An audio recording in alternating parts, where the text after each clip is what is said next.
Hi friends, welcome to cine family two TV serial. Beautiful actors Nikhil and Kavyasri, వీరిద్దరి జోడీకి చాలామంది అభిమానులు ఉన్నారు. నిఖిల్ కావ్యశ్రీ ప్రస్తుతం ప్రముఖ స్టార్ మా ఛానల్లో ప్రసారం అవుతున్న చిన్ని సీరియల్లో ఏసీపీ విజయ్ అండ్ కావేరి క్యారెక్టర్లో నటిస్తూ మంచి పేరును గుర్తింపును సంపాదించుకున్నారు. నిఖిల్ కావ్యశ్రీ కొన్ని టీవీ షోలలో కూడా పార్టిసిపేట్ చేస్తూ సందడి చేస్తూ ఉంటారు. వీరిద్దరి జోడీకి చాలామంది అభిమానులు ఉన్నారు.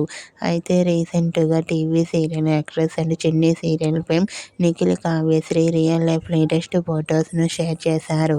ఆ ఫొటోస్లో నిఖిల్ కావ్యశ్రీ చూడముచ్చటగా చాలా చాలా అందంగా కనిపించారు. ఆ ఫొటోస్ చూసిన వారంతా బ్యూటిఫుల్ అండ్ నైస్ పిక్స్ అంటూ కామెంట్ చేస్తున్నారు. మీకు కూడా చిన్ని serial fame Nikhil Kavyasri real life latest photos మీకు నచ్చినట్లయితే మీ అభిప్రాయాన్ని మీ కామెంట్ రూపంలో తెలియజేస్తూ లైక్ చేయండి, షేర్ చేయండి. మరిన్ని ఇంట్రెస్టింగ్ అండ్ లేటెస్ట్ అప్డేట్స్ కోసం మా సినీ ఫ్యామిలీ 2 ఛానల్ని సబ్స్క్రైబ్ చేసుకోండి.